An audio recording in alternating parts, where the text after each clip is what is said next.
નમસ્કાર મિત્રો, સ્વાગત છે તમારું અમારી YouTube ચેનલમાં। તો મિત્રો, પીએમ કિસાન યોજના એટલે કે પ્રધાનમંત્રી કિસાન સન્માન નિધિ યોજના અંતર્ગત જે રૂપિયા 2000 નો હપ્તો આપવામાં આવે છે, જો તમને પણ આ યોજનાનો લાભ મળતો હોય તો આ વિડિયો તમારા માટે છે। એ મિત્રો, યોજનાનો લાભ મેળવવા માટે ખેડૂતોએ ફરજિયાત વાર્ષિક ઈ-કેવાયસી કરાવવાનું રહેશે। તો વર્ષ 2024-27 માટે ઈ-કેવાયસી શરૂ કરવામાં આવેલા છે અને ઈ-કેવાયસી કઈ તારીખ સુધીમાં કરી દેવાનું રહેશે, આ તમામ માહિતી આજના વિડીયોમાં આપણે મેળવી લઈએ। તે પહેલા વિડીયો ગમે તો લાઈક અને શેર કરી દેજો, ચેનલમાં નવા હોય તો ચેનલને સબસ્ક્રાઇબ કરી દેજો। તો ચાલો મિત્રો, વિડીયોની શરૂઆત કરીએ।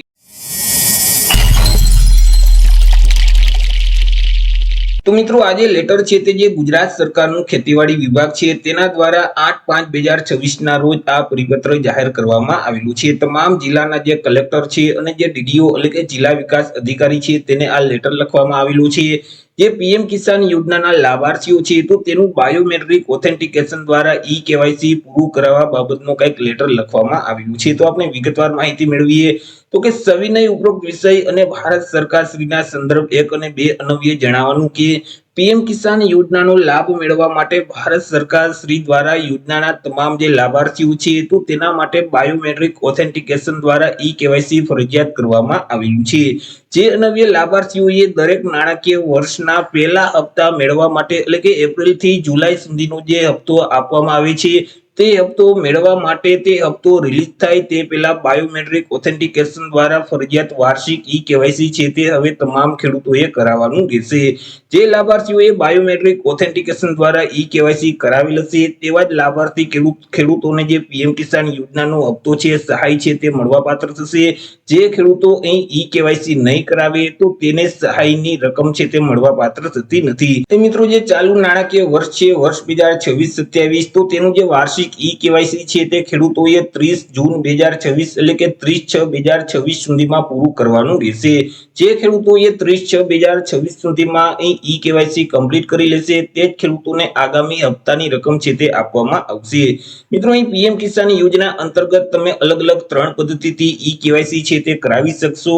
પહેલી પદ્ધતિ છે તે જે તમારા ગ્રામ્ય કક્ષાએ ગ્રામ સેવક અથવા તો જે વિલેજ નોડલ ઓફિસર આવેલા છે તો તેના દ્વારા મિત્રો તેની પાસે જઈ અને પીએમ કિસાન યોજનાની જે મોબાઈલ એપ્લિકેશન છે તેનો ઉપયોગ કરી અને તમે ફેસ ઓથેન્ટિકેશન દ્વારા ઈ-કેવાયસી છે તે કમ્પ્લીટ કરાવી શકશો। એટલે કે તમારા ગામમાં આવેલ જે ગ્રામ સેવક છે તો તેની પાસે જઈ તમે અહીં મિત્રો ઈ-કેવાયસી છે તે કમ્પ્લીટ કરાવી શકશો।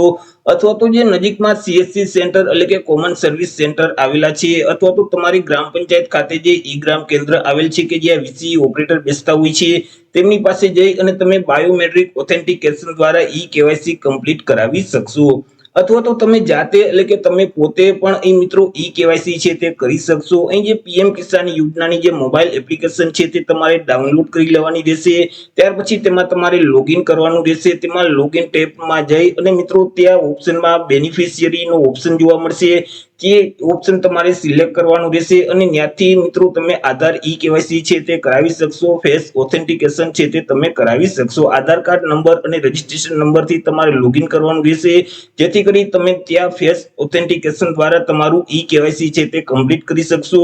મિત્રો, તમે જાતે જે પીએમ કિસાન યોજનાની મોબાઈલ એપ્લિકેશન તમે ઇન્સ્ટોલ કરશો તેમાં તમે વધુમાં વધુ 100 ખેડૂતોના ઈ-કેવાયસી છે તે કરાવી શકશો। તમારે ફેસ ઓથેન્ટિકેશન દ્વારા ઈ-કેવાયસી છે તે ફરજિયાત કરાવવાનું રહેશે। વધુમાં આપના જિલ્લામાં જે પીએમ કિસાન યોજનાના તમામ લાભાર્થીઓનું વાર્ષિક ઈ-કેવાયસી છે તે સમયસર પૂરું કરવામાં આવે તથા કોઈ પણ લાભાર્થી બાયોમેટ્રિક ઓથેન્ટિકેશન દ્વારા જે ઈ-કેવાયસી છે તે ન થવાના કારણે આગામી જે હપ્તાની રકમ છે તેના લાભથી વંચિત ન રહી જાય તે માટે જિલ્લામાં પ્રેસ નોંધ આપી અને જરૂરી પ્રચાર પ્રસાર છે તે કરવાનું રહેશે। તેમજ ગામમાં જે પીએમ કિસાન મોબાઈલ એપ્લિકેશનથી ઈ-કેવાયસી કરી શકે તેવા ગામ દીઠ 5 યુવાનોને તૈયાર કરી અને ઈ-કેવાયસી કરાવવાનું રહેશે। તો આવી રીતે મિત્રો, પીએમ કિસાન યોજનાનો આગામી હપ્તો મેળવવા માટે ખેડૂતોએ ફરજિયાત 30 જૂન 2026 સુધીમાં ઈ-કેવાયસી કરાવી લેવાનું રહેશે। તો આશા રાખું છું વિડીયો પસંદ પડ્યો હશે। વિડીયો પસંદ પડ્યો હોય તો લાઈક અને શેર કરી દેજો, ચેનલમાં નવા હોય તો ચેનલને સબસ્ક્રાઇબ કરી દેજો। ફરી મળીશું એક નવા ટોપિક સાથે એક નવા જ વિડીયોમાં। ત્યાર સુધી જય હિન્દ, વંદે માતરમ।